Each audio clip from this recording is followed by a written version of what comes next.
The carriage shuddered violently, and Tamsin Ashworth grabbed the edge of the seat to keep from being thrown to the floor. Outside, the world had vanished.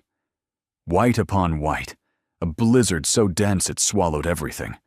Trees, road, sky, all of it gone. Across from her, Lord Aldrich Vance sat with infuriating stillness. One leg crossed over the other, gloved hands folded in his lap, watching the chaos through the frosted window as if it were a mildly interesting painting rather than a potentially deadly catastrophe. "We should have left yesterday," Tamsin said through gritted teeth, "when your sister suggested it." "My sister suggests many things." His voice was low, measured, and utterly indifferent. "Not all of them sensible. And delaying our departure until the weather turned murderous, that was sensible." Now he looked at her, gray eyes, the color of winter storms, flat and unimpressed. "The weather was clear this morning, Miss Ashworth. I cannot control atmospheric conditions." "No, but you could have listened to the coachman when he warned about the coming storm." "The coachman also warned me about a supposedly cursed bridge 3 miles back. Forgive me for not treating his predictions as gospel." The carriage lurched again. Tamsin's shoulder slammed against the wall, and she hissed in pain. "Perhaps," Aldrich said coolly. "You should brace yourself properly." She wanted to scream. 7 years. 7 years of enduring this man's presence whenever her brother Piers brought him home from university. 7 years of being looked through, spoken around, treated like an inconvenient piece of furniture that occasionally made noise. She remembered the first time they met. She'd been 19, flushed with excitement to meet her brother's brilliant new friend, the future Duke of Thornmere. She'd worn her best dress. She'd practiced clever things to say. And Aldrich Vance had looked at her exactly once, noted that her hem was muddy, and spent the rest of the evening discussing philosophy with Piers as if she didn't exist. The second time, 2 years later, he'd informed her that her opinion on crop rotation was charmingly uninformed. The third time, he'd left a room the moment she entered it. The fourth, fifth, sixth. She'd lost count of the small cruelties, the dismissive glances, the way he spoke to her brother about her, as if she weren't standing right there. "Your sister has quite the laugh," he'd once said to Piers. "One can hear it from 3 rooms away." She'd stopped laughing so loudly after that, had trained herself to be quieter, smaller, and less visible around him, and she hated herself for it. "How much farther to Ashworth House?" she asked, keeping her voice controlled. 12 miles, perhaps 13. "In this weather, the coachman believes we can push through." As if summoned by his words, the carriage slowed, then stopped. Voices shouted outside, the coachman and footman arguing over something. Aldrich opened the door, letting in a blast of ice-cold wind that cut through Tamsin's cloak like a blade. "What's happening?" "Road's blocked ahead, my lord." The coachman's voice was nearly lost in the howling storm. "Snowdrift's too high. Can't see a damned thing. If we push forward, we'll end up in a ditch or worse." "Is there shelter nearby?" "The Stag and Stone, maybe half a mile back. Small coaching inn.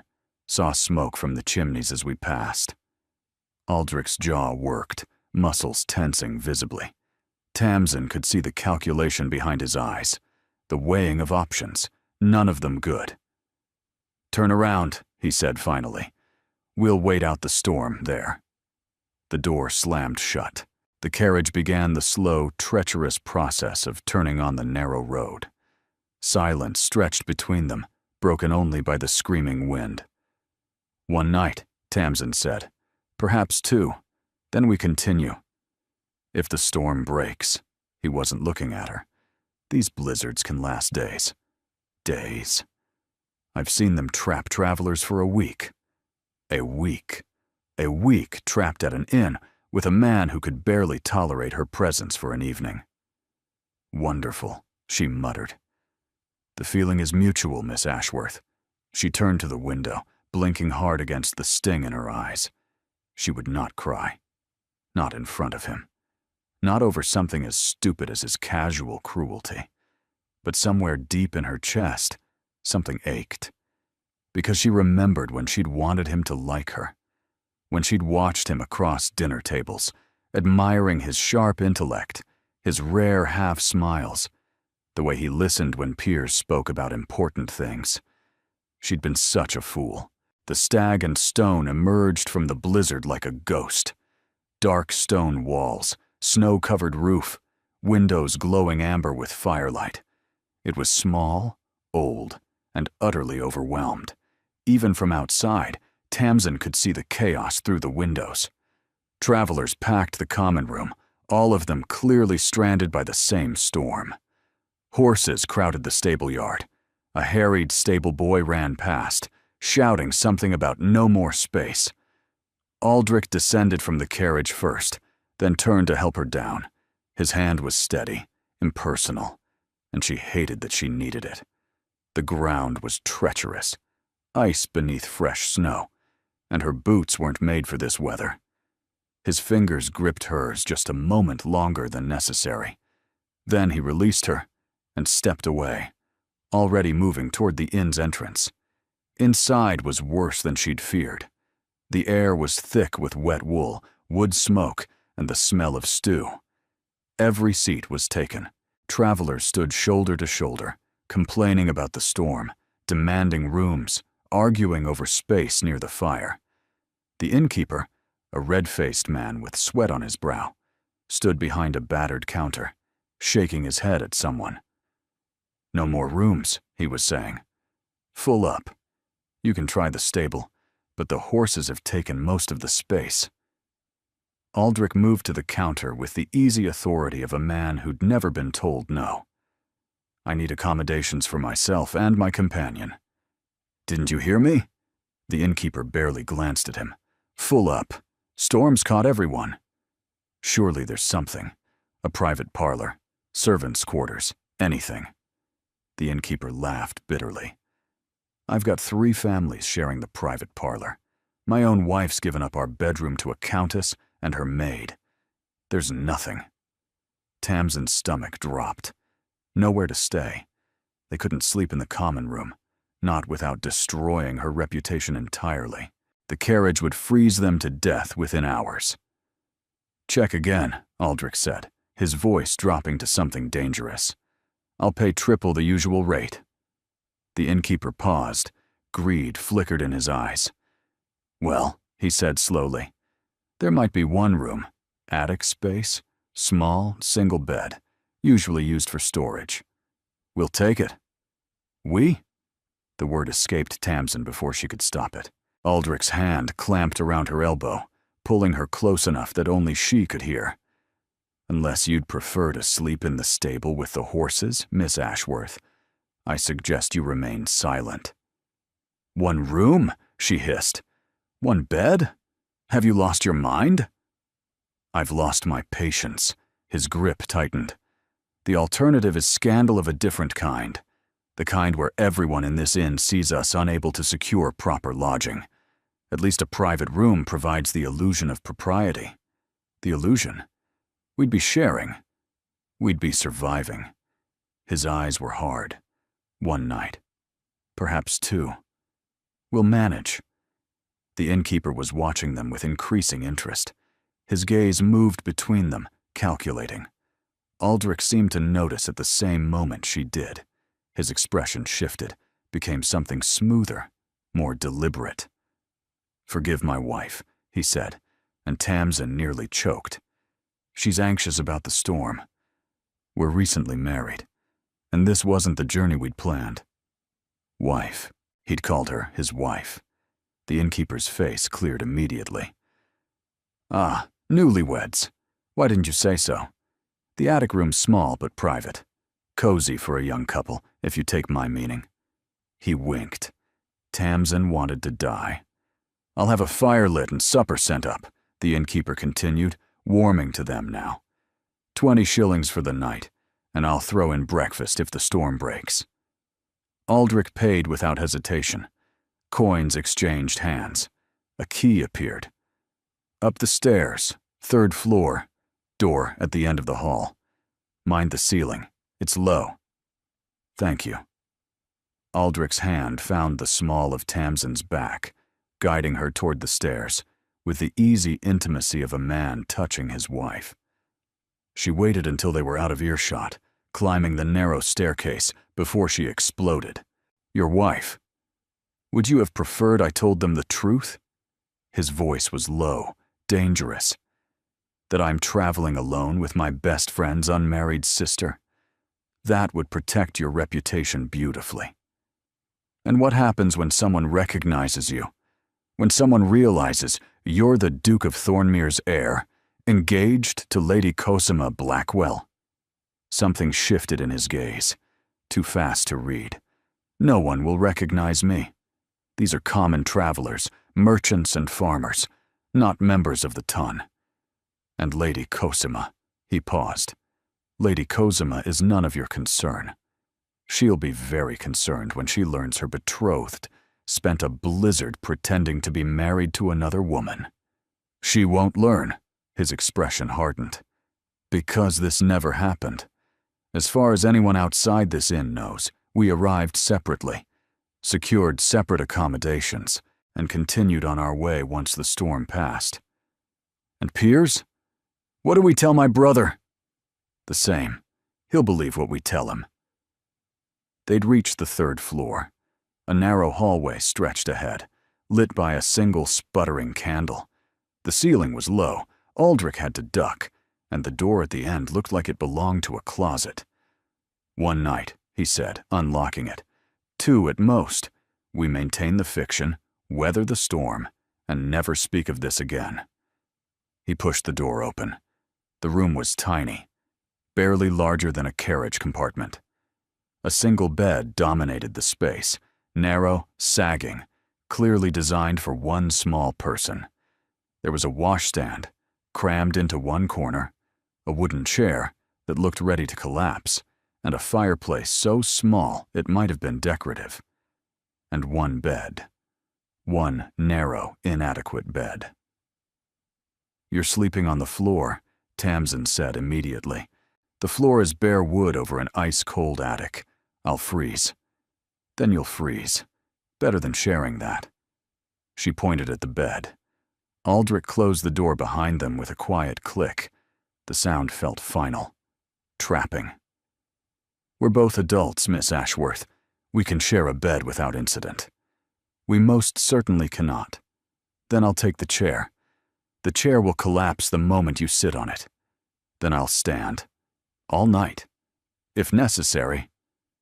They stared at each other, the space between them charged with something hot and furious. I despise you, Tamsin said quietly. The feeling remains mutual. Silence.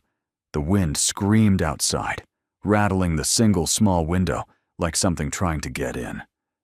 Finally, Aldrich moved to the fireplace, kneeling to coax life from the pathetic pile of kindling the innkeeper's boy had left. After a moment, weak flames flickered to life, casting dancing shadows across his profile. He looked tired, she realized. There were lines around his eyes that hadn't been there 7 years ago.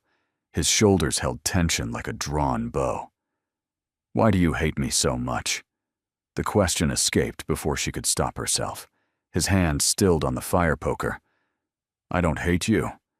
You've treated me like an inconvenience since the day we met. You are an inconvenience. The words landed like a slap. She turned away, throat constricting. I didn't mean it like that. His voice was quieter now, almost gentle. I meant this situation, being trapped here. It's inconvenient for both of us. That's not what you said. No, it isn't.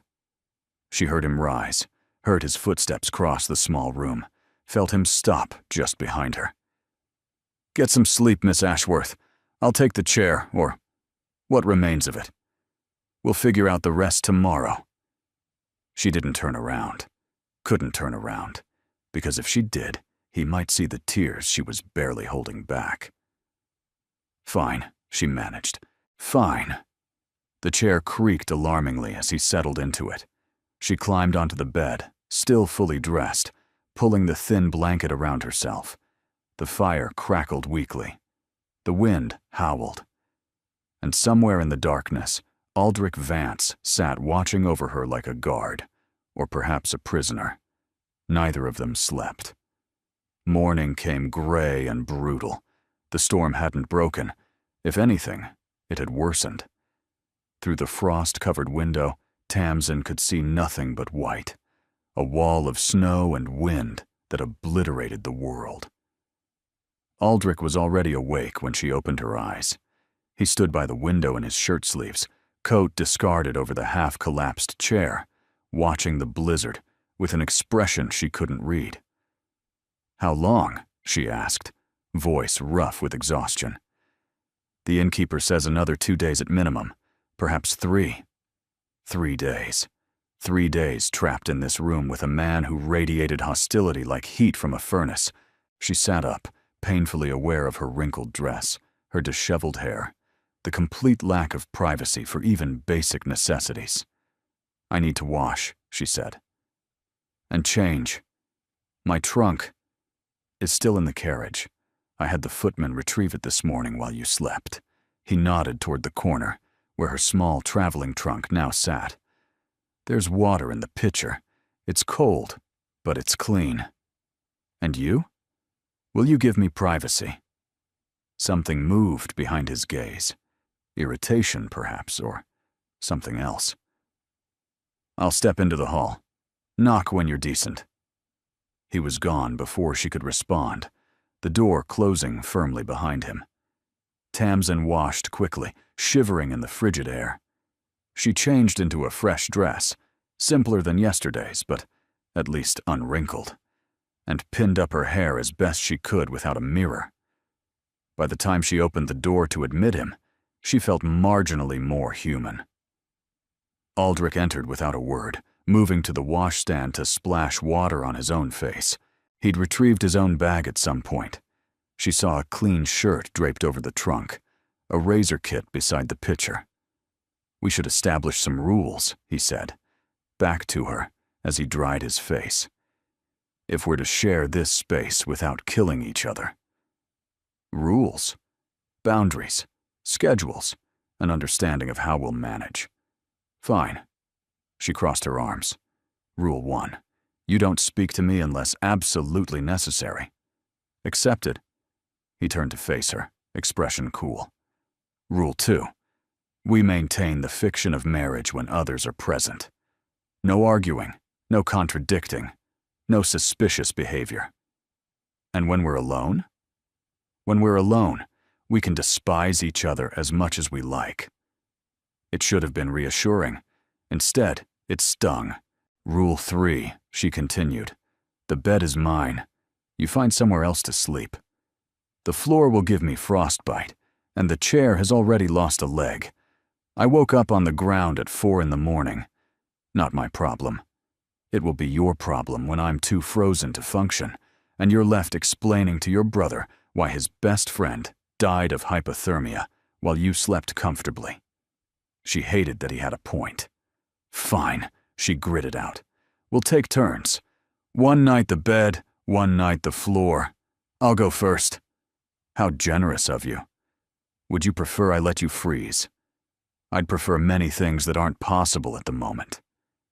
They glared at each other across the tiny room. The tension between them felt almost solid, a wall of ice and fire that neither could breach. Breakfast, he said finally.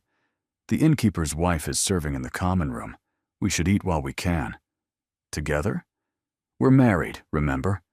It would look strange for a wife to eat alone. She wanted to refuse, wanted to stay in this room and starve rather than play act affection with a man who could barely stand her. But her stomach growled, loud enough that his eyebrow rose slightly. Fine, she said again. It seemed to be the only word she could manage around him. The common room was chaos. Travelers everywhere, children crying, servants running back and forth with trays and tankards.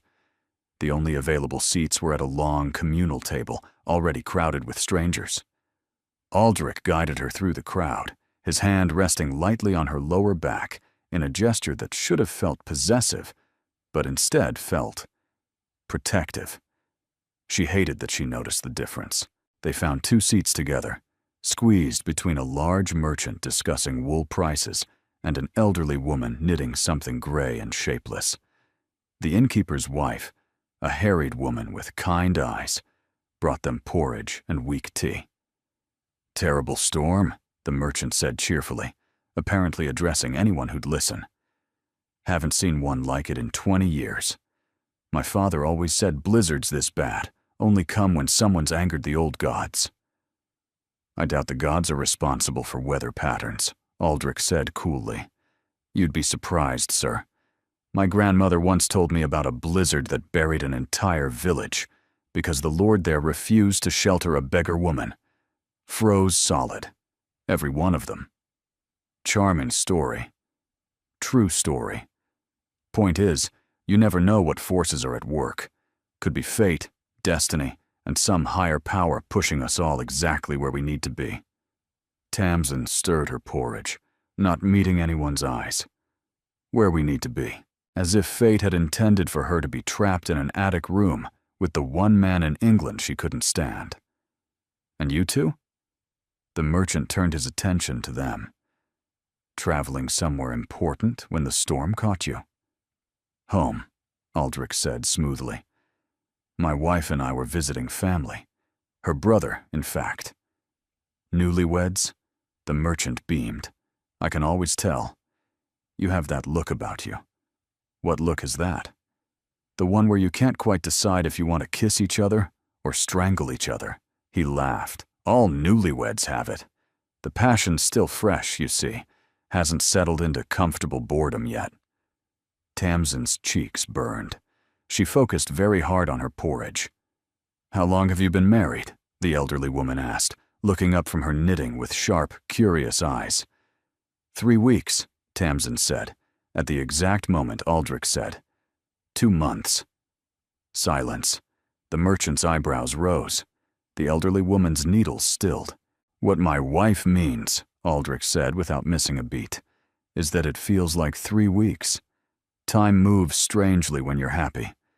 "Does it?" Tamsin smiled sweetly. "I find it moves rather slowly, actually." Something dangerous flickered in his eyes. "Darling, you wound me. Impossible. You'd have to have feelings first." The merchant laughed uncertainly. "Ah, the bickering. That's part of it too. My wife and I bickered for 30 years. God rest her soul." "My condolences," Tamsin murmured. "Don't be. She'd have wanted me to remember her fondly, not sadly." He raised his tankard. "To the storms that bring us together, and the patience required to survive them." They ate in tense silence after that. The merchant eventually wandered off to discuss wool with someone else. The elderly woman returned to her knitting, though her eyes kept darting toward them with knowing amusement. When they finally escaped back to their room, Tamsin rounded on him. 3 weeks? 2 months? We couldn't even keep our story straight for 5 minutes. You should have let me do the talking. You should have told me what our story was. I assumed you could follow basic conversational cues. And I assumed you could count." He ran a hand through his hair, a gesture of frustration she'd never seen from him before. It made him look younger, almost human. "This is impossible," he muttered. 2 days, perhaps 3.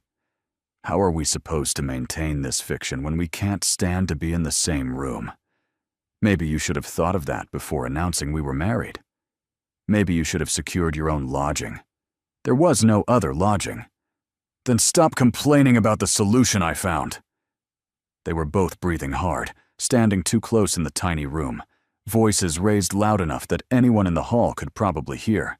Tamsin stepped back first. "This is madness." Agreed. "We need to stay away from other travelers, limit our interactions, less chance for contradictions." Also agreed. "And when we are forced to interact, You do the talking. I'll smile and nod like a dutiful wife." His jaw tightened. "You've never been dutiful in your life. And you've never been pleasant. Yet, here we are, pretending." Silence fell between them. Not comfortable, but exhausted. The fight draining out of them both. "I'll have supper sent up tonight," Aldrich said quietly. "We'll stay in the room as much as possible. Minimize contact with others." "Fine." "Stop saying fine." "What would you prefer I say?" He looked at her for a long moment, something unreadable moving behind his eyes. "Nothing," he said finally. "Say nothing at all. It's easier that way." He moved to the window, staring out at the endless white, and she was left standing in the middle of the room, arms wrapped around herself, wondering why his dismissal still hurt after all these years, because it shouldn't.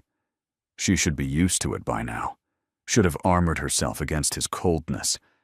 But somewhere deep inside, in a place she'd tried desperately to bury, a small voice whispered, "What if he looked at me, just once, like I mattered?" She silenced it. That voice had caused her nothing but pain for 7 years.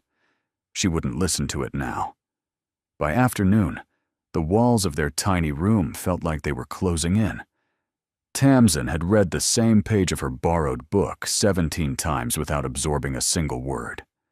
Aldrich had taken to pacing, 3 steps to the window, 3 steps to the door, turn, repeat, until she wanted to throw something at him. "Stop that," she finally snapped. "Stop what?" "The pacing. You're making me dizzy. I'm thinking." "Think sitting down." He shot her a look of pure irritation, but lowered himself onto the repaired chair. Someone had fixed the broken leg with rope and what appeared to be a piece of firewood. It creaked ominously but held. "We need fresh air," Tamsin said. "I'm going to the common room." "I'll come with you." "I don't need a chaperone." "You need a husband." His voice was dry. "Remember?" She hated that he was right. Again. The common room was less crowded than this morning. Some travelers had retreated to their rooms. Others had ventured to the stables to check on horses and carriages. A fire roared in the massive stone fireplace, and the smell of roasting meat drifted from the kitchen.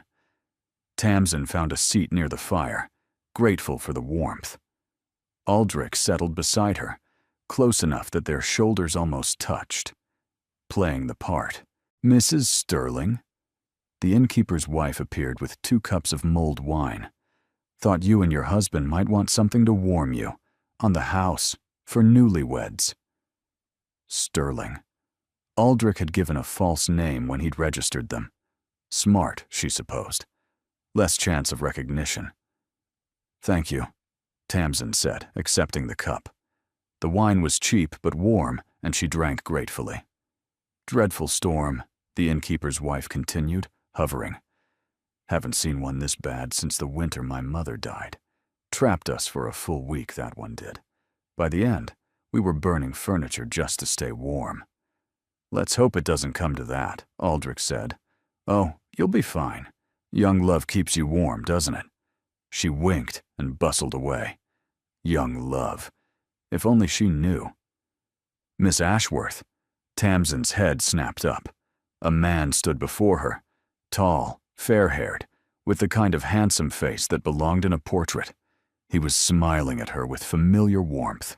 Recognition hit her like a blow. "Mr. Thorne?" She rose automatically, years of social training taking over. "Corvin Thorne? What are you doing here?" "Same as everyone, I imagine." Caught by the storm, his smile widened. "Though I must say, finding you here makes the inconvenience worthwhile. It's been, 3 years since the Pemberton ball?" "Nearly that." She felt herself smiling back, genuinely this time. Corvin Thorne had been one of the few bright spots of that particular season. A distant neighbor, charming and attentive, who danced with her twice and made her laugh. Nothing had come of it, of course. He'd been courting someone else, and she'd been too shy to encourage him. But she remembered the attention, the way he'd looked at her like she was worth looking at. "You look well," Corvin said, eyes moving over her with obvious appreciation. "Better than well, actually. Radiant. I look like I'd been trapped in a carriage during a blizzard." But she felt herself blushing. "Radiant," he repeated firmly. "I always thought you were the loveliest woman in any room. I see nothing's changed."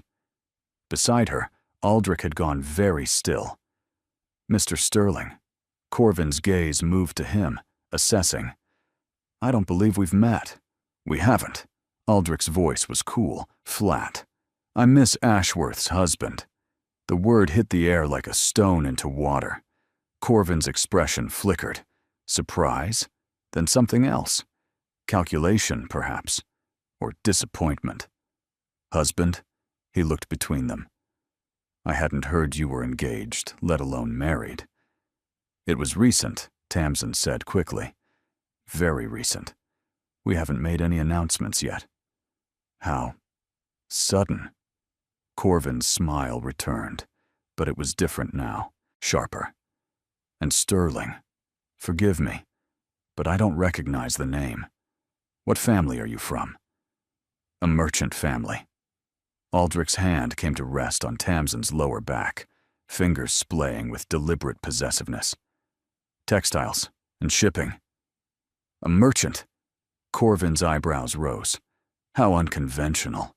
I didn't realize the Ashworths were so progressive." "My husband's success is entirely self-made," Tamsin said, the lie coming easier now. "I find that more impressive than inherited titles." "Do you?" Corvin's gaze lingered on her face. "You've changed then. I remember you being quite taken with the aristocratic life. All those seasons in London, all those balls and parties. People evolve, Mr. Thorne." "Indeed they do." Aldrich's hand pressed more firmly against her back, a warning or a claim. She couldn't tell which. "We were just about to return to our room," Aldrich said. "My wife tires easily." "I'm not tired." "You look tired, darling." His voice was sweet, but his eyes were hard. "We should rest before supper." "Surely you can spare your wife for a few minutes of conversation with an old friend?" Corvin gestured to a nearby table. "I'd love to catch up, hear about this whirlwind romance of yours." "I'm afraid a few minutes won't hurt." Tamsin stepped away from Aldrich's hand, something defiant rising in her chest. He didn't own her. This was a pretense, nothing more. And Corvin Thorne was looking at her the way she'd always wanted someone to look at her, like she was worth the attention. She sat at the table. Corvin sat across from her, smile triumphant. Aldrich remained standing for a long moment, his face taut with frustration. Then he lowered himself into the chair beside her, close enough that his leg pressed against hers beneath the table. "So," Corvin said, leaning forward with interest, "tell me everything. How did a merchant capture the heart of Miss Tamsin Ashworth?" "It was quite romantic, actually." Tamsin's mind raced, constructing a story. "We met through my brother. Piers has been involved in some shipping investments, and Mr. Sterling was handling the accounts." "Love over ledgers?" Corvin laughed. "How practical." "There's nothing wrong with practicality," Aldrich said quietly. "Of course not. Though I always imagined Miss Ashworth with someone more." He trailed off, the implication clear. "More what?" Tamsin's voice sharpened. "More suited to her station. No offense intended, Mr. Sterling, but surely you can see the mismatch. Miss Ashworth was raised for a certain kind of life. Balls, country houses, social seasons. Can a merchant's wife truly be happy in that world?" "I can be happy wherever I choose to be," Tamsin said coldly. "Can you?" Corvin's eyes were gentle, concerned. "Because from what I've seen, you don't seem particularly happy now. You seem tense, uncomfortable, as if you're playing a role rather than living a life." Aldrich's hand found hers beneath the table.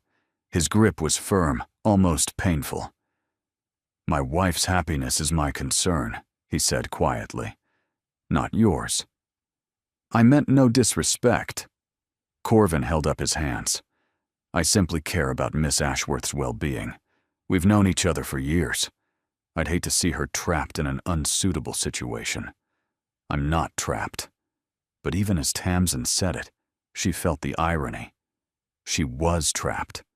Just not in the way Corvin imagined. Of course not. His smile softened. "Forgive me. I'm being presumptuous. It's just—" He lowered his voice. "I always regretted not pursuing you more seriously, Miss Ashworth. When I heard you were still unmarried after all these seasons, I thought perhaps— Well, it doesn't matter now." Her pulse jumped. "You thought what?" "I thought perhaps I might have another chance. Foolish of me, clearly." Beside her, Aldrich had gone rigid. She could feel the tension radiating off him like heat. "We should go," he said abruptly, standing. "My wife needs rest." "I'm fine. Now." His hand closed around her elbow, pulling her up. "Forgive us, Mr. Thorne. Perhaps we'll continue this conversation at supper." "I look forward to it." Corvin's smile was knowing, amused. "It was wonderful seeing you again, Miss Ashworth. Or should I say, Mrs. Sterling." Aldrich steered her away before she could respond, his grip firm as he guided her through the common room, up the stairs, down the narrow hallway to their door. The moment it closed behind them, she yanked her arm free. What was that? What was what? That display, dragging me away like I was misbehaving. "You were being reckless." His voice was cold. "Sitting with him, encouraging his attention, contradicting our story." "I wasn't contradicting anything." "You were enjoying it." Something dark moved behind his eyes. His flattery, his attention. You were practically glowing. "So what if I was?" She stepped closer, furious. "He was kind to me. He complimented me. He looked at me like I was worth looking at. Forgive me if I found that refreshing after 7 years of your dismissal." A muscle jumped in his jaw. "Thorne isn't interested in you. He's interested in what you represent." "And what's that?" "A conquest. A game. He sees a married woman who might be susceptible to his charms, and he's testing the waters." "That's ridiculous. He knew me before?" "He ignored you before." Aldrich's voice was harsh. 3 seasons, you said. He danced with you twice at one ball, and then forgot you existed. Now suddenly you're married and unavailable, and he's falling over himself with regret?" The words stung because they were true. Corvin had shown no interest in her for 3 years. "Why now?" "Maybe he genuinely regrets missing his chance," she said, but her voice faltered. "Or maybe he sees what everyone like him sees, a woman of good family, recently married to a man of lower status, potentially unhappy with her choice. A target. I'm not a target. You're acting like one. And you're acting like a jealous husband." The words hung between them, sharp and dangerous. "I'm acting like someone responsible for your safety," he said quietly. "Thorne is not what he seems. Men like him never are." "Men like him," she repeated. "You mean men who actually notice me? Men who treat me like I exist?" Something cracked in his expression.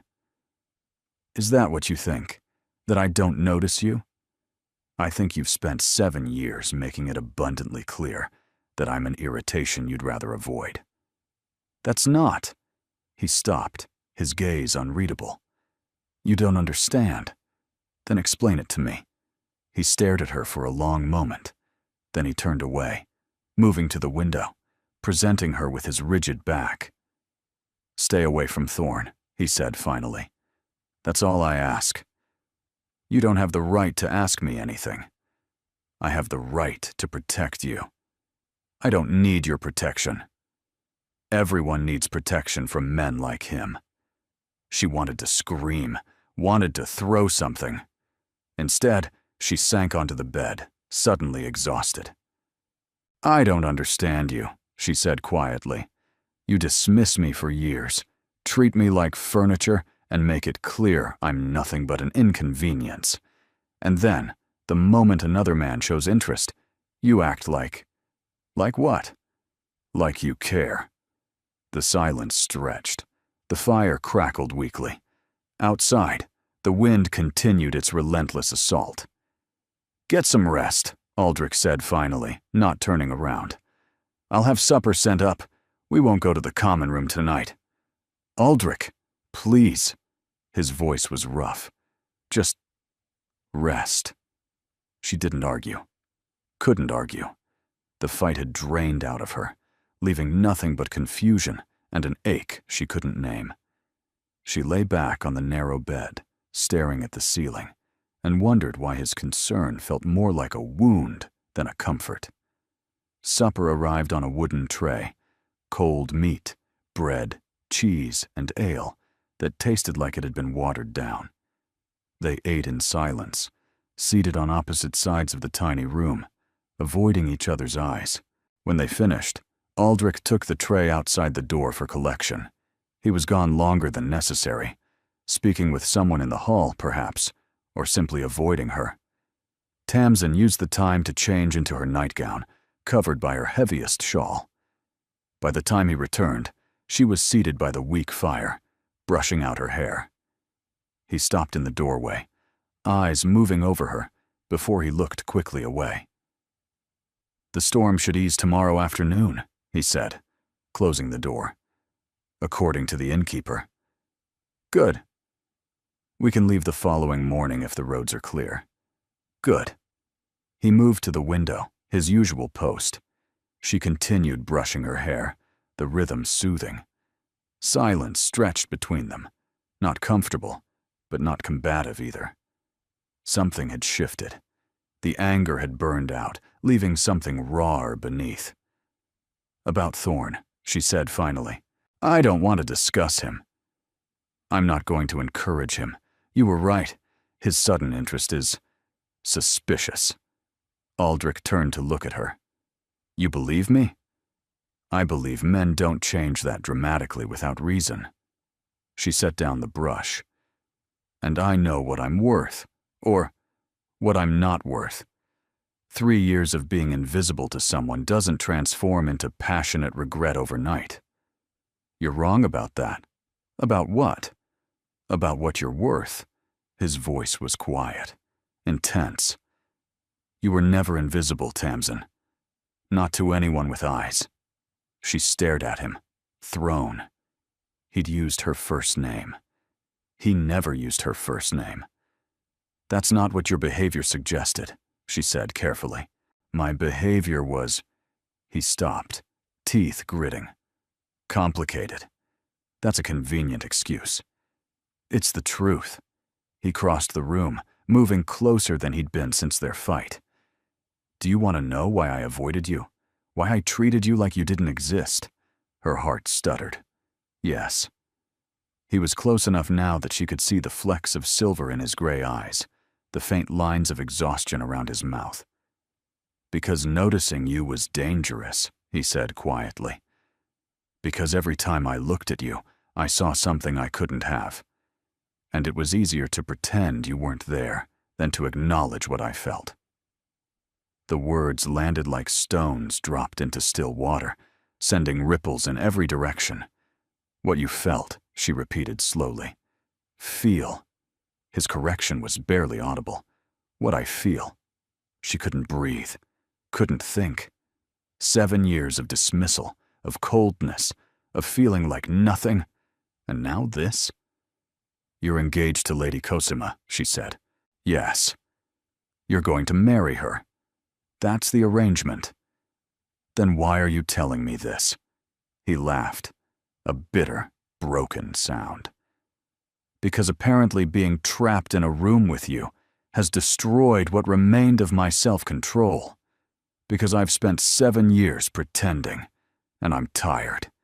Because—" He stopped, running a hand over his face. "Because I'm a fool. A knock at the door made them both jump. "Mrs. Sterling?"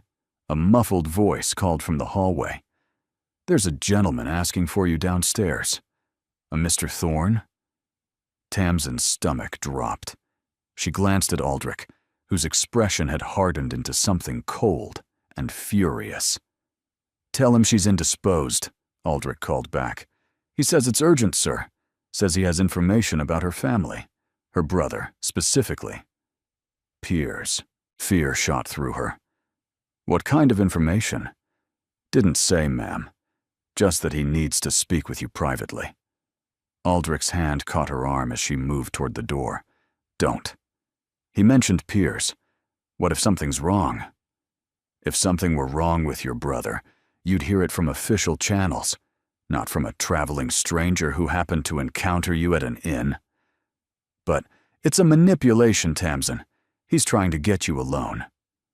She hesitated. He was probably right. But what if he wasn't? What if something had happened to Piers and she ignored the warning? "I'll go with you," Aldrich said, reading her expression. "We'll hear what he has to say together." They descended to the common room, where Corvin waited near the fire, expression somber. A few other travelers lingered nearby, pretending not to watch. "Mrs. Sterling." Corvin rose as they approached. "Thank you for coming.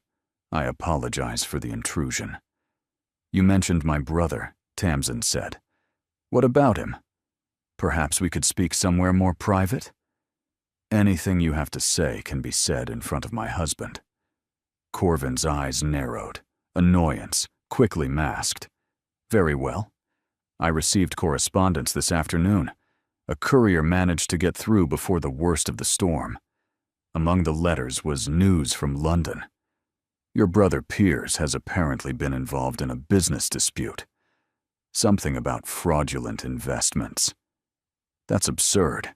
Piers would never— I'm only reporting what I heard." Corvin's voice was gentle, concerned. "The accusation is serious. There's talk of criminal charges." "From whom? What source?" "A mutual acquaintance. Lord Henley. I believe you know him?" She did. Lord Henley was one of Piers's closest business associates. If he was making accusations— "I thought you should know," Corvin continued. "As a friend, if your brother is in trouble, perhaps there's something that can be done. Interventions, character witnesses, that sort of thing. And you're offering to help?" Aldrich's voice was dangerously soft. "If I can. The Ashworths and the Thornes have always been on good terms. I'd hate to see the family suffer because of what might be a simple misunderstanding." "How convenient that you happened to receive this news just when you needed a reason to speak with my wife alone." Corvin's smile faltered. "I'm not sure what you're implying." "I'm implying that this feels less like genuine concern and more like a manufactured crisis." "Aldrich," Tamsin said quietly, "think about it." He turned to her, eyes intense. "He tried to get you alone earlier and failed. Now suddenly there's urgent news about your brother that only he possesses? News that conveniently requires private conversation to discuss?" "That's quite an accusation," Corvin said coldly. "I was trying to help." "Were you? Then you won't mind if we verify this information ourselves. Where's the letter? Show us the correspondence." Corvin's smile thinned. "It was a private communication. I've already destroyed it." "Of course you have." The tension in the room had shifted. Other travelers were watching openly now, sensing the conflict. "I see how it is," Corvin said quietly. "You've poisoned her against me, convinced her that any kindness must have ulterior motives. I've done nothing but point out inconsistencies in your story." "My story is true." Corvin turned to Tamsin, expression earnest. "I swear to you, I'm not lying about your brother. I wanted to warn you, that's all." "Then why did you want to speak privately?" Tamsin asked. "Why couldn't you say this in front of my husband?" "Because I don't trust him." The words came out sharp, honest. "I've been watching you two all day. Something isn't right. You don't look at each other like newlyweds. You look at each other like enemies." "Our relationship is none of your concern," Aldrich said. "It is when I suspect he's coercing you." Corvin stepped closer to Tamsin, lowering his voice. "Are you in trouble? Has he compromised you somehow? Forced you into this arrangement?" "I'm not, because if you are, I can help. My family has resources, connections. Whatever hold he has on you, we can break it." "She doesn't need rescuing," Aldrich said. "Especially not from me." "Then why does she look so miserable?" The question hung in the air. Tamsin felt the weight of it, the truth beneath the manipulation.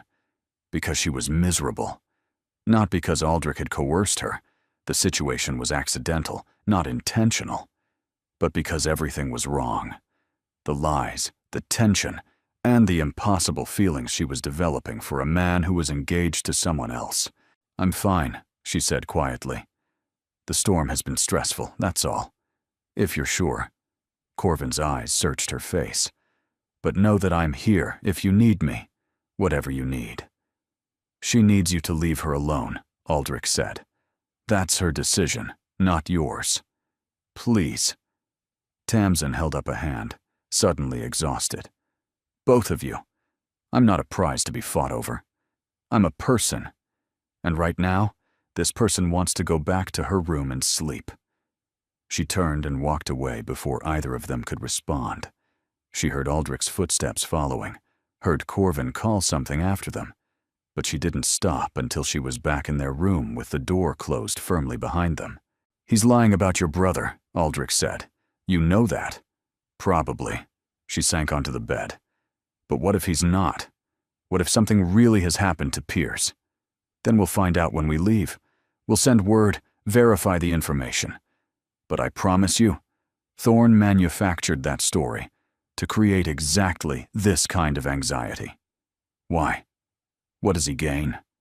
Your trust, your gratitude, a reason to keep inserting himself into your life." Aldrich moved closer, kneeling before her so they were eye to eye. "He sees something he wants, and he's willing to manipulate you to get it." "And what does he want?" "You. Your family's money, your brother's connections, some combination of all three."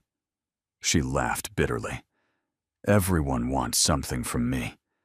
My family, society, now apparently random strangers it ends. No one ever just..."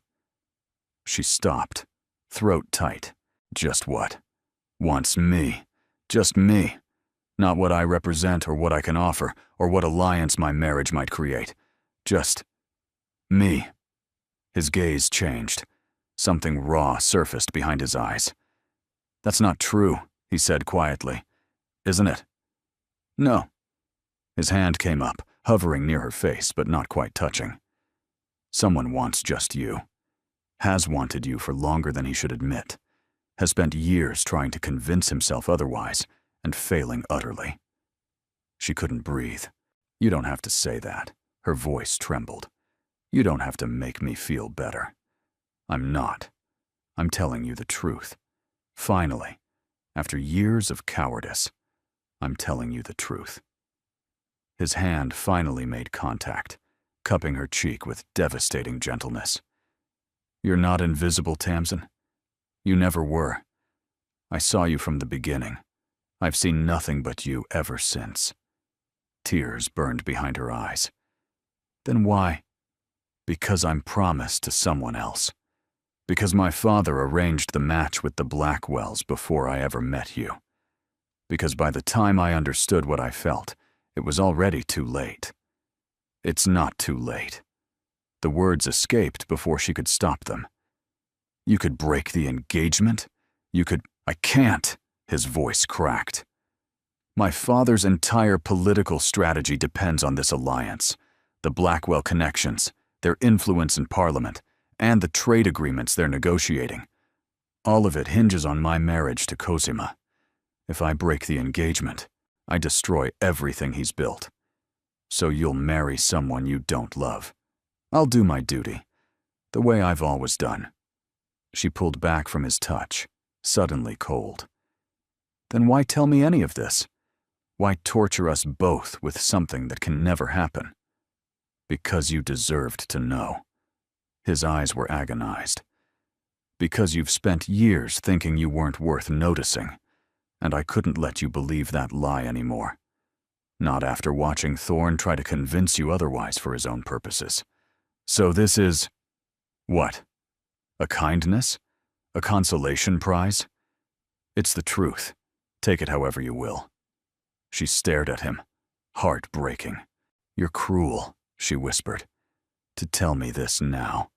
To make me feel something and then inform me it's impossible. I know. It would have been kinder to let me believe you hated me. Probably. He rose, stepping back. But I've been lying to you for 7 years. I couldn't stomach one more night of it. He moved to the window, his back to her, and said nothing more. Tamsin lay down on the narrow bed, tears sliding silently into the pillow, and wondered if knowing the truth made everything better or infinitely worse. She didn't sleep. Neither did he. The fire burned low and went out. The cold crept in, seeping through the thin walls and inadequate window.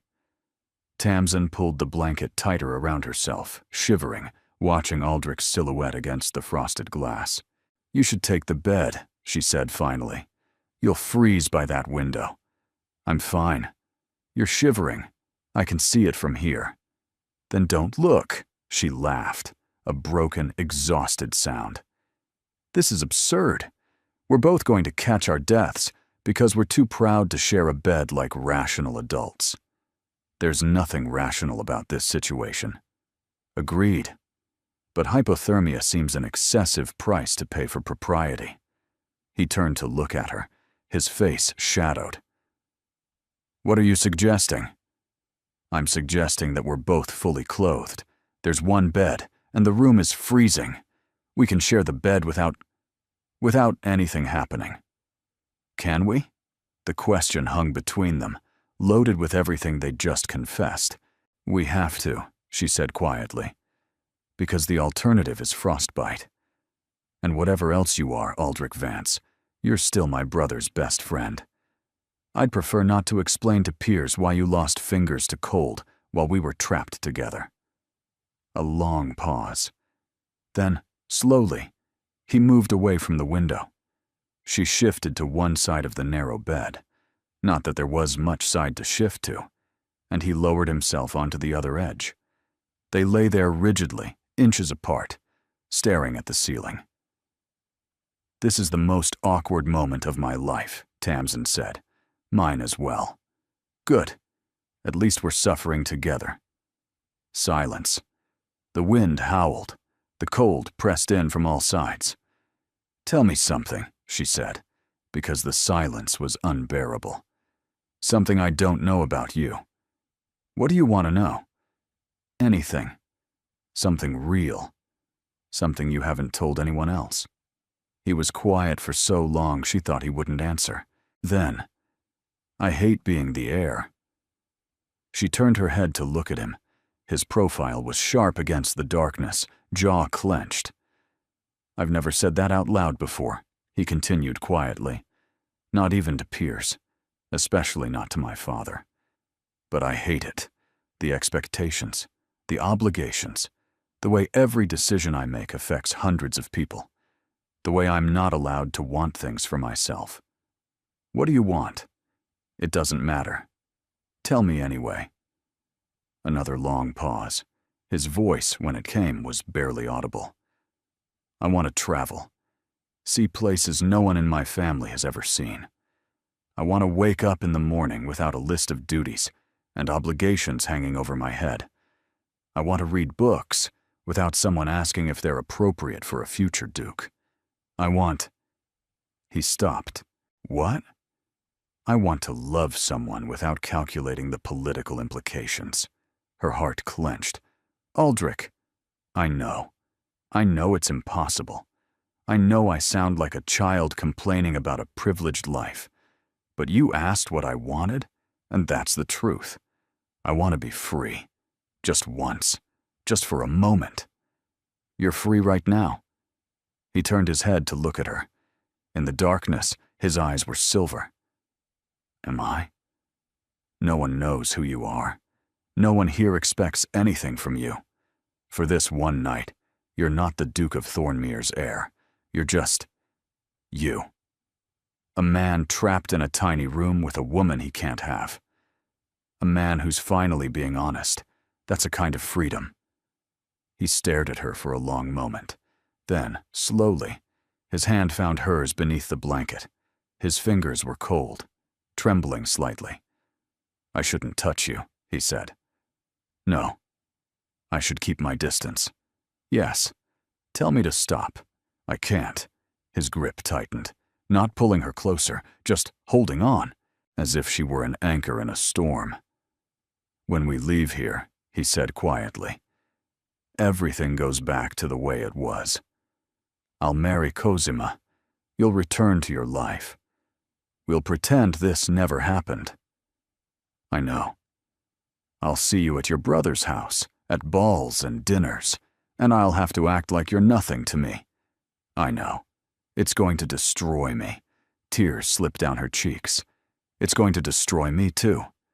Then why does this feel like the most honest moment of my life? She didn't have an answer. There was no answer. Just two people holding hands in the dark, knowing it couldn't last, choosing to hold on anyway.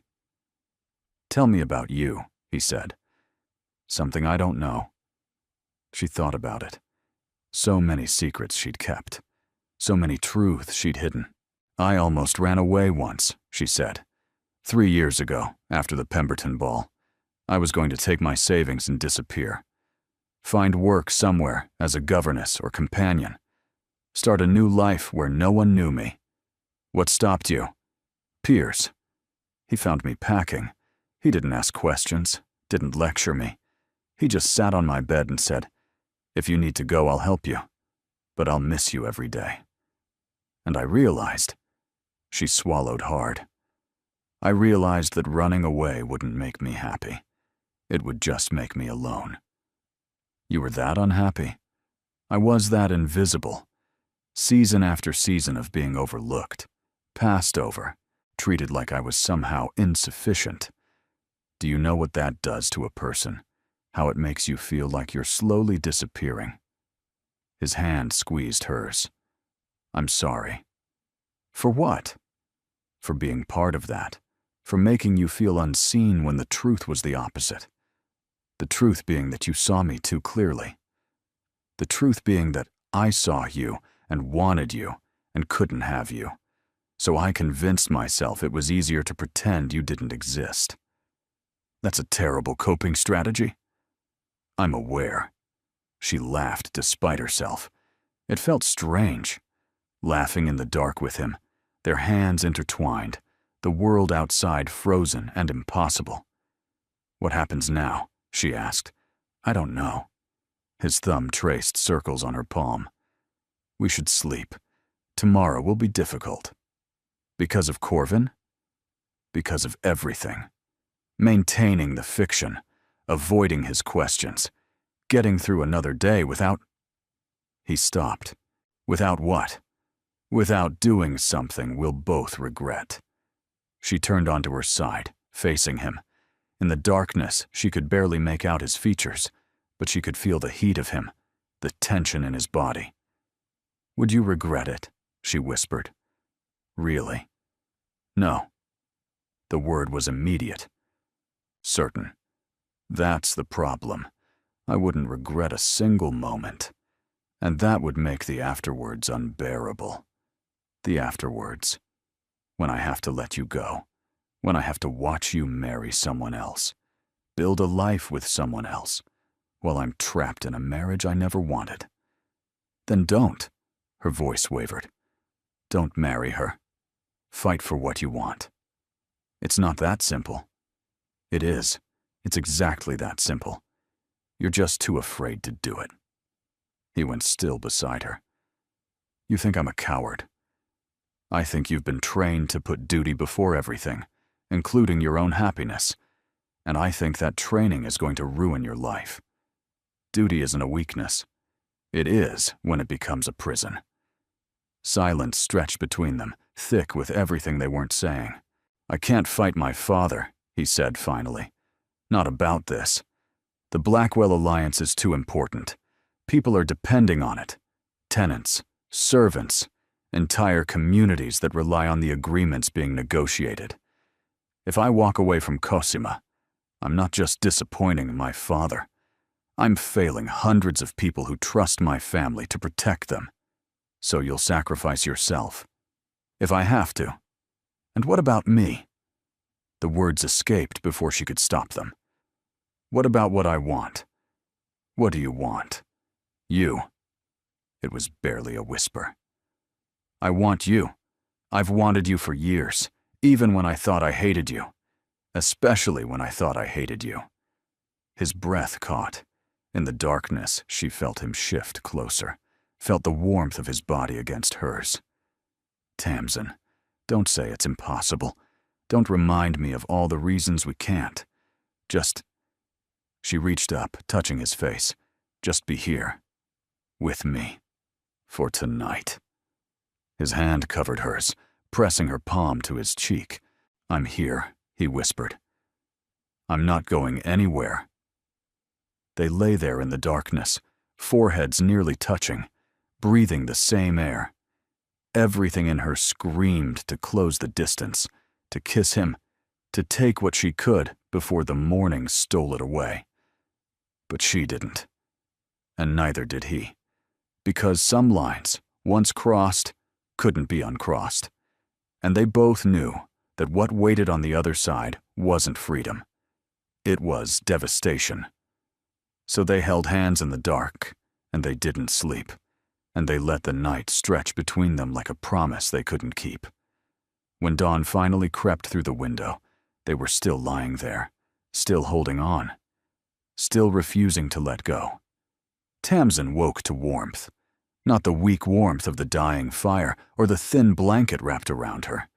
This was different, solid, encompassing. A body pressed against her back, an arm draped over her waist, breath stirring her hair. Aldrich. Sometime during the few hours of restless sleep they'd managed, they'd migrated toward each other. His chest was flush against her spine, his legs tangled with hers beneath the blanket. His arm held her close, fingers splayed across her stomach, with an intimacy that stole her breath. She should move, should wake him, should put distance between them before this became something they couldn't explain away. But he was so warm, and she was so tired of being cold. Just a moment longer, she told herself. Then I'll move. The moment stretched. The gray morning light crept through the frosted window. The storm still raged outside, but softer now, the howling reduced to a persistent moan. She felt the change in his breathing before anything else, the shift from deep sleep to waking consciousness, the slight tensing of the arm around her waist. Then stillness, complete, frozen stillness. "Miss Ashworth," his voice was rough with sleep, barely audible. "Yes." "We appear to be." "Yes." Neither moved. His hand was warm through her nightgown, pressed against the curve of her stomach. She could feel his heartbeat against her back.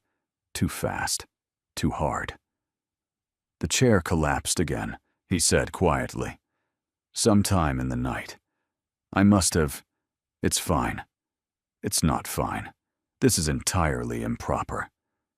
We've established that propriety abandoned us the moment we walked into this inn."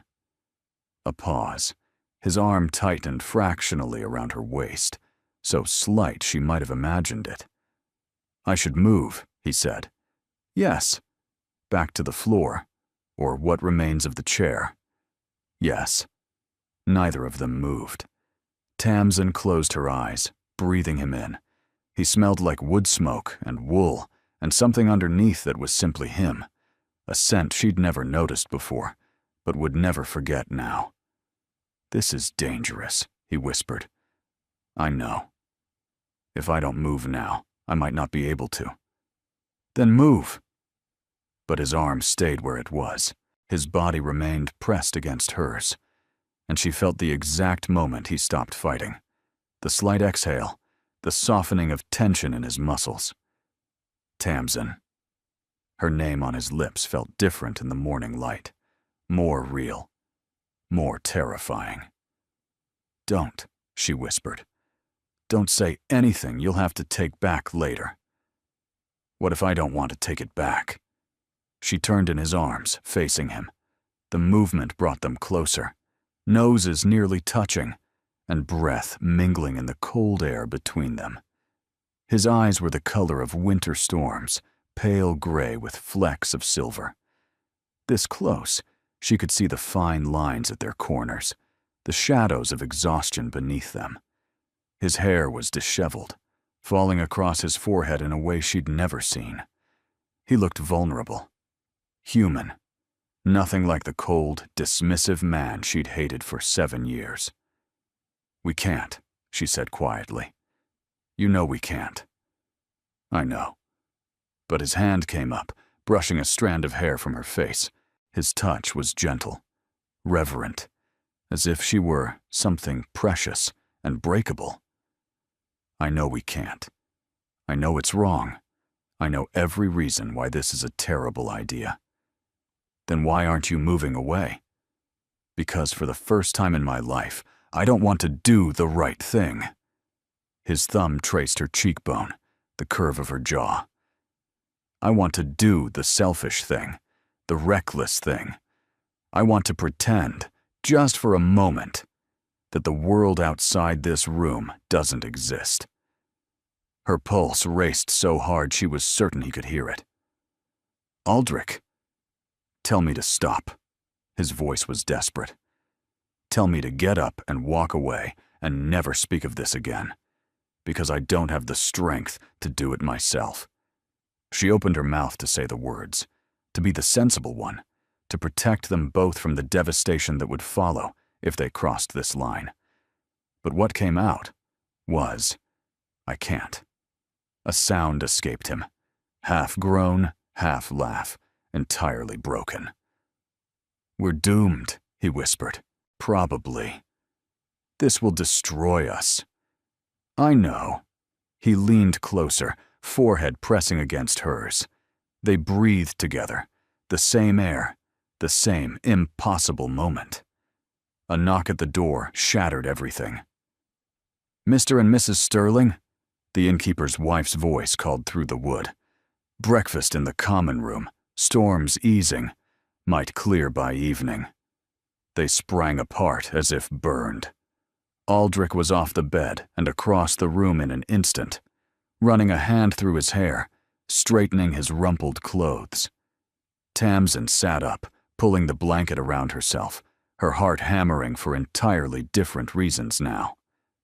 "Thank you," Aldrich called back, voice remarkably steady.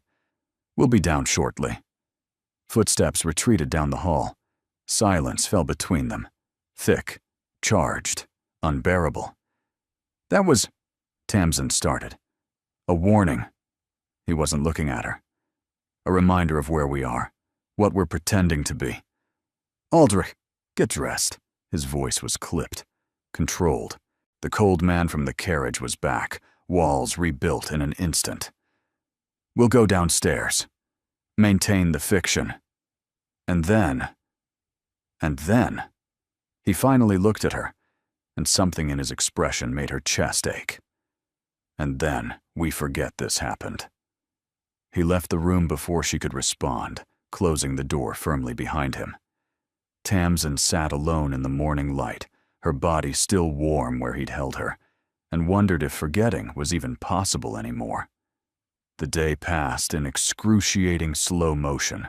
They ate breakfast in the common room, surrounded by other travelers, playing the part of devoted newlyweds, while barely able to look at each other.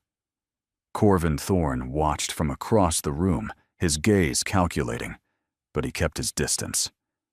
By afternoon, the storm had finally begun to break. Patches of blue appeared between the clouds, and the wind died down to something manageable. The innkeeper announced that the roads should be passable by tomorrow morning. One more night. That was all they had to survive. They returned to their room after supper, another meal eaten in tense silence, and stood on opposite sides of the tiny space like fighters in a ring. "The floor," Aldrich said. "I'll take the floor tonight. It's freezing." "I don't care." "Aldrich, I can't." His voice cracked. "I can't lie beside you again and not— I can't. So I'll take the floor, and tomorrow we'll leave, and this will be over." She should have accepted it, should have let him suffer the cold floor while she took the bed, maintaining the distance they so desperately needed. Instead, she crossed the room. He watched her approach, every muscle in his body tense. "What are you doing?" "I don't know." She stopped directly in front of him, close enough to touch. "I should be letting you go. I should be making this easy. But I can't seem to do the sensible thing either." "Tamsin, one night." Her voice trembled. "We have one night left. Tomorrow we go back to the real world. You marry Lady Cosima. I return to being invisible. Everything goes back to the way it was. Yes. But tonight—" She reached up, her hand trembling as it touched his chest. "Tonight, I don't want to be sensible. I don't want to do the right thing. I want—" "What do you want?" "You." The word was barely a whisper. "Just you. Just for tonight." Something shattered in his expression. The control he'd been maintaining all day crumbled away, leaving something raw and desperate in its place. "If we do this," he said hoarsely, "there's no going back. You understand that? We can never pretend it didn't happen. We can never be strangers again." "I know. It will make everything harder. Every time I see you after this, every time I have to watch you across a room and pretend you're nothing to me." "I know." She stepped closer, her other hand coming up to grip his shirt. "I know it will be agony. I know we'll spend the rest of our lives regretting this moment." "Then why?" "Because I'll spend the rest of my life regretting it more if I don't." Tears spilled down her cheeks. "Because I've wanted you for 7 years, and I never knew, and now I do, and I can't." Her voice broke. "I can't let you go without knowing what it would have been like. I can't." He made a sound low in his throat, pain and want and surrender all tangled together. And then his mouth was on hers. The kiss was nothing like she'd imagined. It wasn't gentle or tentative or sweet. It was desperate, bruising. 7 years of denial and longing poured into a single point of contact. His hands were in her hair, pulling pins free, letting the dark waves tumble over her shoulders. Her fingers were clutching his shirt, dragging him closer, trying to eliminate any space between them. "Tamsin." He gasped her name against her lips. "God, Tamsin. Don't stop." She kissed him again, harder. "Please don't stop." He walked her backward until she hit the wall, pressing his body against hers with a groan. His mouth traced a path down her neck, finding the pulse point that fluttered wildly beneath her skin. "We shouldn't," he murmured against her throat. "I don't care. Everyone we know. They're not here." She pulled his face back to hers. "No one is here but us. Just you and me and this room and this night." "One night," he repeated. "One night." Something shifted in his eyes. A decision made. A line crossed. When he kissed her again, it was different. Slower, more deliberate. The kiss of a man who'd stopped fighting and started savoring. He lifted her easily, carrying her to the narrow bed that had been the source of so much tension. Laid her down with a gentleness that made her ache. "Tell me to stop," he whispered, hovering over her. "Any moment, any point. Tell me to stop, and I will. I won't. Promise me you'll tell me if—" "Aldrich." She pulled him down to her, silencing him with a kiss. "Stop talking." He laughed. A genuine laugh, warm and broken and beautiful. And then there were no more words. There was only heat and breath darkened skin. Only his hands learning every curve of her body, her fingers tracing the lines of his. Only the soft sounds they made in the darkness, confessions without language. When they finally came together, it felt like coming home, like finding something she hadn't known she'd been searching for. He moved above her, inside her, whispering her name like a prayer, and she held on to him like he was the only solid thing in a world that had tilted off its axis. After, they lay tangled together, hearts pounding in synchrony, neither willing to be the first to break the spell. "I love you," he said quietly. "I should have said it sooner. I should have said it years ago. I love you too." The words came easily now. "I think I've loved you since that first dinner, when you were so cold and dismissive, and I wanted to throw my soup at your head." He laughed softly, pressing a kiss to her temple. "I wanted to kiss you that night. You were arguing with your brother about some political matter, and your cheeks were flushed, and I thought I'd never seen anyone so alive. You told me my opinions were charming but misguided. I was terrified. You terrified me. So I pushed you away because it was safer than admitting what I felt." She traced patterns on his chest, feeling the steady thump of his heart beneath her palm. "What happens now?" she asked. "I don't know." He pulled her closer. "I know what should happen, what's expected, what I've promised. Lady Cosima." Yes. The name hung between them, a reminder of everything waiting outside this room. "I can't ask you to break your engagement," Tamsin said quietly. "I won't be the reason you destroy your family's alliances. You're not asking. I'm choosing. Aldrich, not tonight." He kissed her forehead, her eyelids, and the tip of her nose. "Tonight, there's only us. We'll face the impossible tomorrow." She wanted to argue, wanted to plan, to strategize, to find some way through the maze of duty and expectation that surrounded them. But his arms were warm around her, and the night was dark, and tomorrow felt very far away. So she closed her eyes and let herself pretend, just for a few more hours, that this could last. Tamsin woke to cold. The space beside her was empty. The blanket had been pulled up over her shoulders, a small kindness, but the warmth that had surrounded her all night was gone. Aldrich stood by the window, fully dressed, watching the clear morning sky with an expression that made her stomach drop. "The storm's broken," he said without turning. "The roads are passable. We leave within the hour." His voice was flat, controlled. Every trace of the man who'd held her so tenderly had vanished.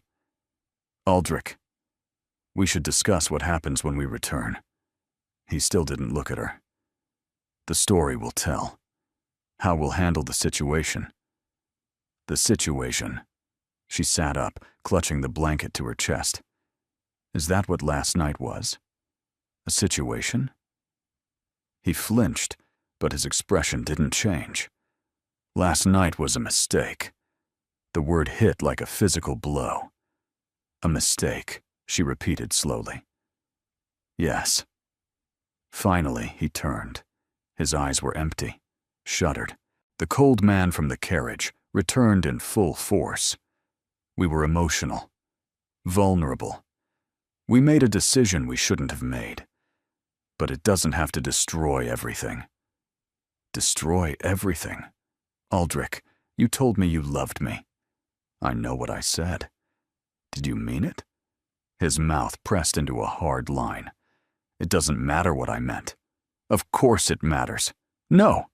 His voice sharpened. "It doesn't. Because nothing has changed. I'm still promised to Cosima. The alliance is still critical. My duty is still what it's always been." Tamsin stared at him, something cold spreading through her chest. "So, that's it," she said quietly. "One night. And now we pretend it never happened. That's what we agreed. We agreed to a lot of things in the dark. I thought daylight might have changed your perspective. Daylight changes nothing except visibility. The obstacles are the same. The impossibilities are the same. He moved toward the door. Get dressed. The carriage will be ready soon. Aldrich, wait! For what? He spun back, and for just a moment, she saw the anguish beneath the cold. What do you want me to say, Tamsin? That I'll throw away everything. My family's future. Hundreds of people's livelihoods. Alliances that took decades to build. Because of one night? I want you to say you'll fight for me. Her voice broke. That's what you said last night. That you'd choose me. I said a lot of things last night. I wasn't thinking clearly. Because you were happy. For once in your life, you were happy. And you weren't thinking about duty and obligation. You were thinking about what you wanted. What I want is irrelevant. Stop saying that. She was crying now, tears streaming down her face. Stop dismissing your own feelings like they don't matter. Like I don't matter. You matter. His voice cracked. God, Tamsin, you matter more than anything. That's why this has to end. That doesn't make sense. It makes perfect sense. He crossed to her, gripping her shoulders. If I pursue this, if I break my engagement, if I defy my father, if I choose you, it will destroy you. Don't you understand? The scandal, the whispers, the way society will tear you apart for being the woman who ruined the Duke of Thornmere's heir. I don't care about society. You should, because they'll make your life unbearable. They'll make your brother's life unbearable. Everyone connected to you will suffer because of a choice I made. That's my decision to make, not yours. No, his grip tightened. I won't let you sacrifice yourself for me. I won't watch you destroyed by something I set in motion. So you'll destroy me instead by walking away? He released her, stepping back. You'll recover. You'll find someone else. Someone who can give you the life you deserve without all the complications. I don't want someone else. You will. Eventually. He moved to the door. I'll wait downstairs. We need to leave soon if we want to reach Ashworth House before dark. Aldrich, I'm sorry. His hand rested on the doorframe. I know that's inadequate. I know nothing I say will make this better. But I am sorry. For all of it. He left. The door closed behind him with terrible finality. Tamsin sat alone in the cold room, surrounded by the evidence of what they'd done. The rumpled bed, the scattered hairpins, the lingering scent of him on her skin, and felt something vital shatter in her chest. She dressed mechanically, numb fingers fumbling with buttons and laces. She repacked her trunk without seeing what she was doing. By the time she descended to the common room, she'd constructed a mask of composure that felt paper-thin, but would have to suffice. Aldrich was by the door, speaking with the innkeeper. Corvin Thorne sat nearby, watching them both with knowing eyes. Mrs. Sterling. Corvin rose as she approached. You look pale. I hope the storm didn't trouble you too greatly. I'm fine. Are you? You seem... He tilted his head. Different this morning. It's been a difficult few days. I'm sure it has. His voice was low, intimate. If you ever need to talk about it, about anything, I hope you know I'm available, as a friend. Thank you, Mr. Thorne. But I have nothing to discuss. Of course not. His smile was sharp. Though I notice your husband seems rather distant this morning. Trouble in paradise? Mind your business, Thorne. Aldrich had appeared beside her, expression thunderous, merely expressing concern for an old friend. Corvin held up his hands. Safe travels, Mrs. Sterling. Or should I say, Miss Ashworth. Tamsin's blood went cold. What are you implying? Nothing at all. His eyes glittered. Just that names are such flexible things, aren't they? Today we're one person. Tomorrow, we might be someone else entirely. Aldrich's hand clamped around her elbow, steering her toward the door. We're leaving. They walked out into the blinding white morning, snow crunching beneath their boots, and climbed into the waiting carriage without speaking. The door closed. The horses began to move, and the impossible, precious thing that had existed between them, that fragile, terrifying love, began to die in the cold light of day. The journey home was torture. They sat on opposite sides of the carriage, avoiding eye contact, speaking only when absolutely necessary. The hours stretched like years. Every mile that passed carried them closer to reality, and further from the brief, impossible world they'd created together. Ashworth House appeared as dusk was falling. The familiar stone facade, the warm glow of windows, the silhouette of Piers standing on the front steps waiting for them. Tamsin's brother rushed forward as the carriage stopped, pulling her into a fierce embrace the moment she descended. "Thank God," he breathed. "We got your message about the storm, but when days passed without word, I was ready to send a search party." "I'm fine." The words felt hollow. "Just tired. You look exhausted." Piers held her at arm's length, studying her face. "Both of you. Merrick, you look like you haven't slept in a week."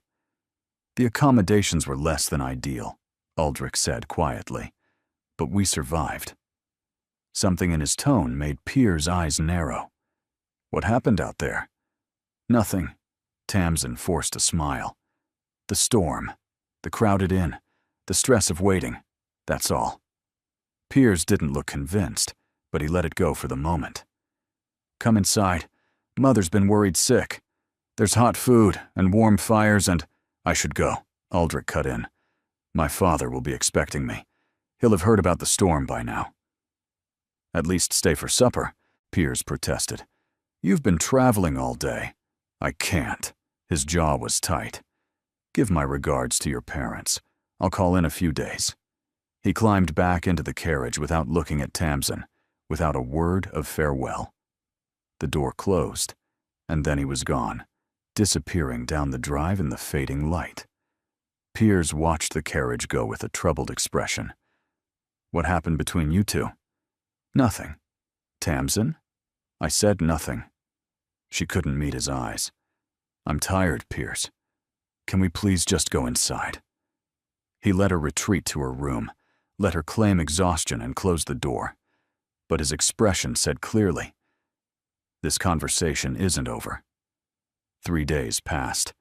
Tamsin moved through them like a ghost, eating when forced, sleeping in fits and starts, avoiding her family's concerned questions. She heard nothing from Aldrich. No message, no call, no indication that their time together had meant anything at all. On the 4th morning, a letter arrived. Not from Aldrich, from Corvin Thorne. "Dear Miss Ashworth," it began, and her stomach dropped at the formal address. "I hope this letter finds you well. I wanted to inform you that certain information has come to my attention regarding your journey from Thornmere. Specifically, the nature of your accommodations at the Stag and Stone Inn. I understand that circumstances were difficult, and I cast no judgment on what arrangements were necessary for survival. However, I feel it my duty to warn you that others may not be as understanding. Word travels, Miss Ashworth, especially word of a future duke sharing quarters with an unmarried woman. If this information were to reach certain ears, Lady Cozima's family, for instance, or the newspapers that love to report on aristocratic scandal, the consequences could be severe. I have no desire to see you harmed. Quite the opposite. But I find myself in need of certain considerations, and I believe we might be able to help each other. Meet me at the Blackwood Gardens this Thursday at noon. Come alone. We can discuss terms that will benefit us both. Your devoted friend, Corvin Thorne. Tamsin's hands shook as she read it again. And again. Blackmail. He was blackmailing her, using what he'd witnessed, what he'd guessed, to force her into some kind of arrangement. She should tell Piers, should tell her parents, should find Aldrich and warn him that their secret wasn't as safe as they'd hoped. But telling anyone meant admitting what had happened, meant destroying everything anyway, just from a different angle. She was still sitting there, frozen, when a second letter arrived. This one was from Aldrich. Miss Ashworth, I write to inform you that I've ended my engagement to Lady Cosima. She deserves better than a man whose heart belongs elsewhere. I couldn't continue the pretense knowing what I know now. The alliance with her family is broken. My father is furious, and the consequences I feared are already beginning to unfold. But I find I cannot regret it. Cannot regret any of it. I know I told you that what happened between us was a mistake. That was the worst lie I've ever told. The truth is that every moment with you was the most honest I've ever been. And walking away from you was the hardest thing I've ever done. I don't expect this to change anything. I don't expect you to forgive me for my cowardice at the inn. But I thought you should know. You're not invisible. You never were. And I will spend the rest of my life regretting that I didn't choose you sooner. Yours in every way that matters, Aldrich. She read it 3 times. 4. The words blurred through tears. He'd broken his engagement, destroyed his family's alliance, faced his father's wrath, for her. But Corvin's letter sat beside it, poisonous and threatening. The scandal Aldrich had feared was coming, one way or another, unless she stopped it. She rose, wiping her eyes, and began to plan. Thursday arrived cold and clear. Tamsin walked through the empty paths of Blackwood Gardens, her heart pounding, Corvin's letter folded in her pocket. She hadn't told anyone where she was going, hadn't responded to Aldrich's letter. She'd spent 3 days preparing for this moment, and she was terrified. Corvin waited by the frozen fountain at the garden's center, elegant as always, his smile sharp as broken glass. Miss Ashworth, how lovely to see you. Mr. Thorne. She stopped several feet away. What do you want? Straight to business. I appreciate that. He gestured to a nearby bench. Shall we sit? I'll stand. As you wish. His smile didn't waver. I'll be direct then. I know what happened at the Stag and Stone. The shared room, the fake marriage, the intimacy that went far beyond propriety. I saw it in your faces when you left that morning. A blind man could have seen it. You have no proof. I don't need proof. Rumor is enough. Suggestion is enough. One word to the right people, and your reputation is destroyed. Your family is humiliated.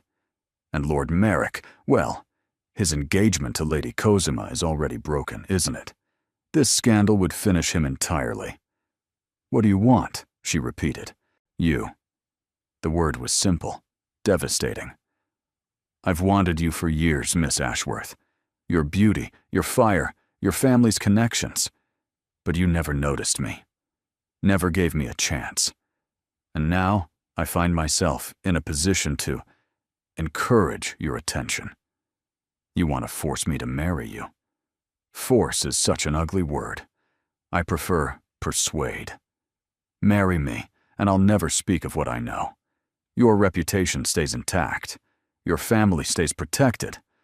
Lord Merrick stays out of the scandal sheets. Everyone wins. Except me. You win a wealthy husband who adores you. Is that so terrible? You don't adore me. Her voice was hard. You adore what I represent. My family's money. My brother's connections. The status a wife of good family would bring you. His face darkened. Anger, quickly masked.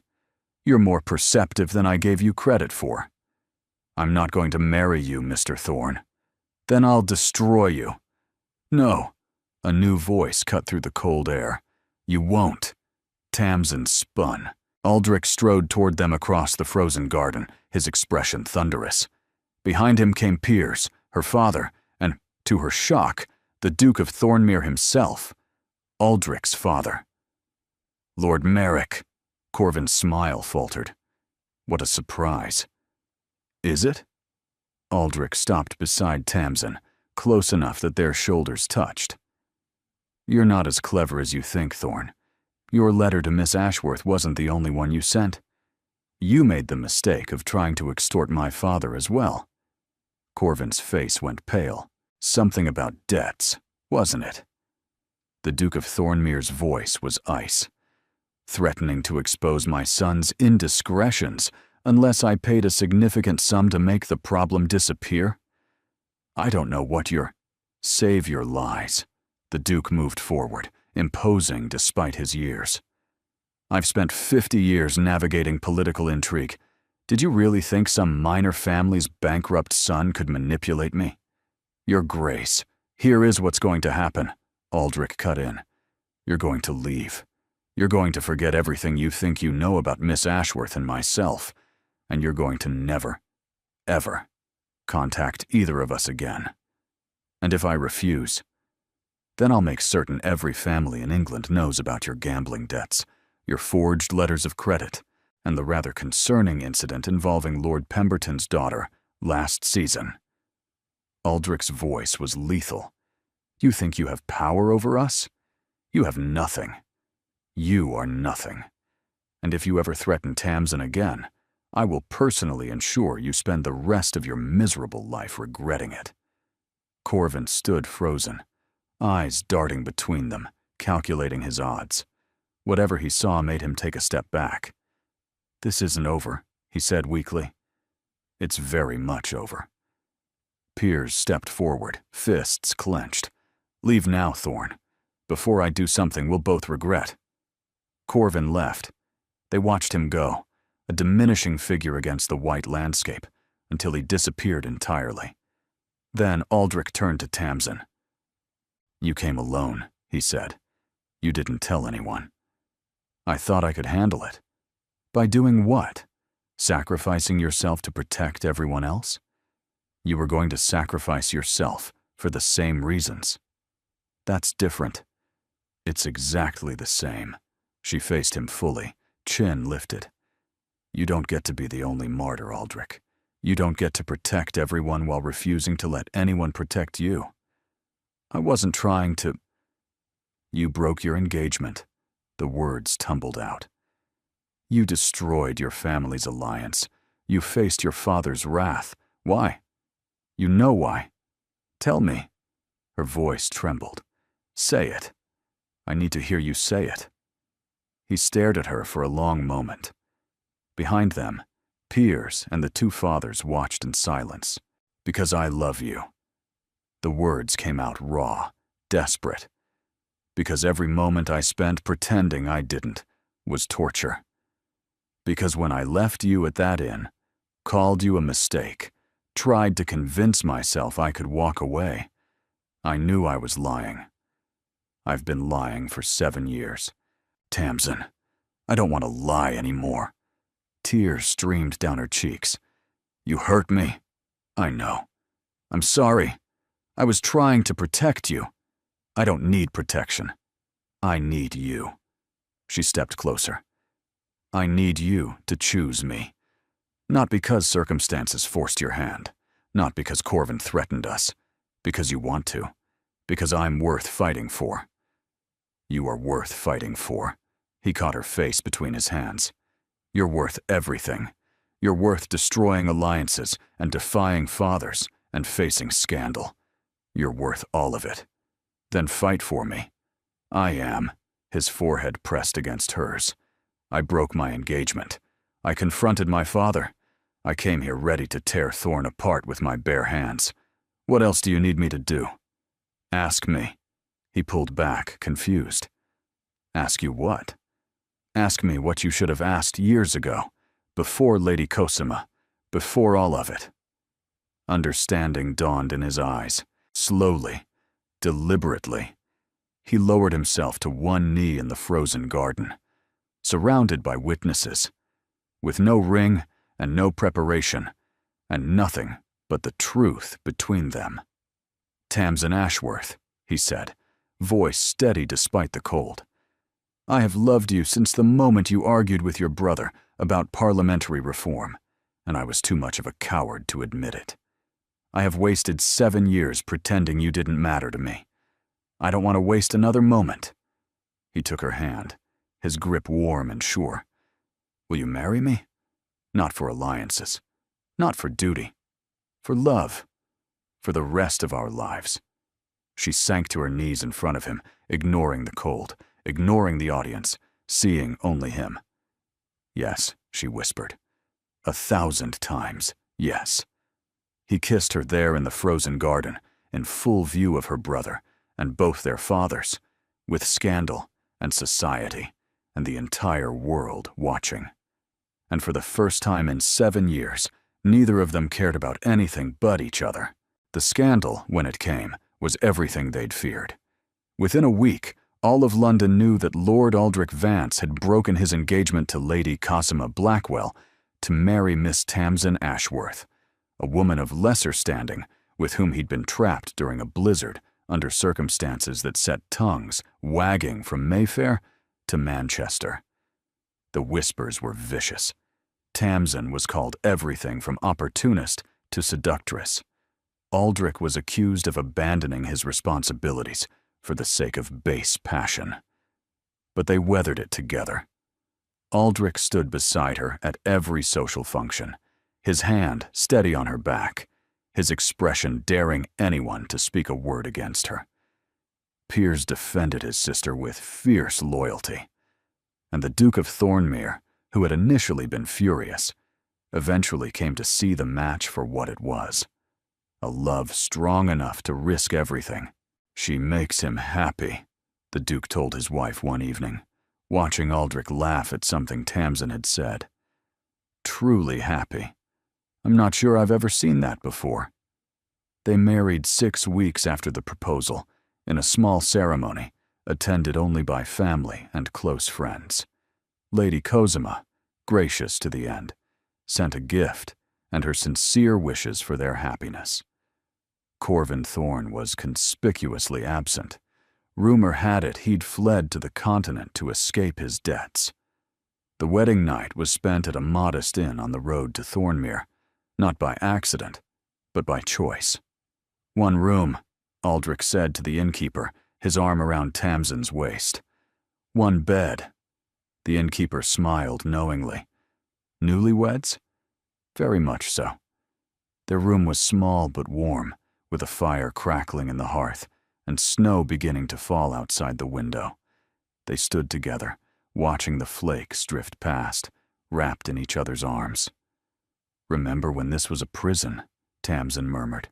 "I remember." He pressed a kiss to her temple. "I remember thinking I'd never survive being trapped with you. And now? Now I can't imagine surviving without you." She turned in his arms, reaching up to trace the line of his jaw. "I love you. I love you too." He caught her hand, kissing her palm. "Every day. Every moment. For the rest of our lives. Promise?" "I promise." They fell into bed together, not desperately this time, not stealing moments between impossibilities, but with the luxury of knowing they had forever. Every touch was a declaration. Every kiss was a promise kept. After, as they lay tangled together in the warmth, Aldrich laughed quietly. "What?" Tamsin asked. "I was just thinking about the carriage, that first day, when you said the storm was my fault. It was your fault. You should have listened to the coachman. If I'd listened to the coachman, we'd have left earlier. We'd have reached your estate before the blizzard. We'd never have stopped at that inn. And we'd never have been trapped together." "Exactly." He pulled her closer. "So technically, my stubbornness is responsible for our entire happiness." She laughed, swatting his chest. "That's a very generous interpretation. I prefer to think of it as fate." Fate? 1 room, 1 bed, and a blizzard that made it impossible to refuse. He kissed her softly. Some storms are worth getting lost in. 2 years later, winter had come again to Thornmere.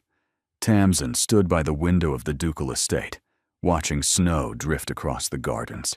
Inside the house, fires roared, servants bustled with Christmas preparations, and somewhere in the nursery, their 6-month-old daughter was being thoroughly spoiled by her doting grandfather, the Duke having softened considerably since becoming a grandparent. Arms slipped around her from behind. "Wool gathering?" Aldrich's voice was warm against her ear. Remembering. The blizzard? The inn. The room. The bed. She leaned back into him. The moment I realized I loved the most infuriating man in England. Only England? I was hoping for at least Europe. She laughed, turning in his arms. He looked different now than he had that day in the carriage. Softer. Happier. The perpetual tension gone from his shoulders. There were new lines around his eyes, but they came from laughing, not worry. "I was so certain you hated me," she said, "and I was so certain I could pretend I didn't love you." He shook his head. "We were both fools. Fortunate fools.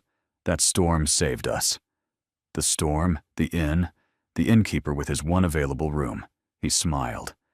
"I should write them a thank you letter. I'm sure they'd appreciate hearing that their terrible accommodations resulted in a duchess." He pulled her closer, swaying slightly as if to music only they could hear. "Do you have any regrets?" he asked quietly. "About marrying the most infuriating man in England? Occasionally. Tamsin. Never." She met his eyes. "Not a single one. Not even when you leave your boots in the middle of the hallway, or argue with me about crop rotation, or insist that you know better about absolutely everything. I do know better about most things. See? Infuriating." He kissed her, slow and sweet and full of promise.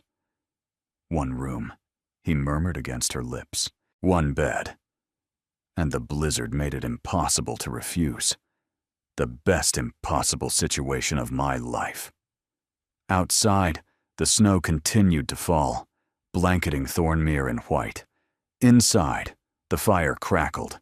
Their daughter cooed, and two people who'd spent 7 years pretending not to love each other held on tight. Because some storms, it turned out, were worth getting lost in. Some impossible situations were worth embracing.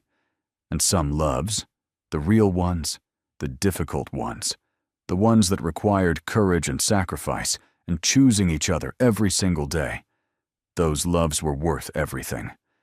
If you're not subscribed yet, hit that subscribe button and ring the bell, because there are more stories waiting, more impossible loves, more storms worth weathering, more moments that remind us why we believe in happily ever after. Thank you for being here. You're the reason these stories exist.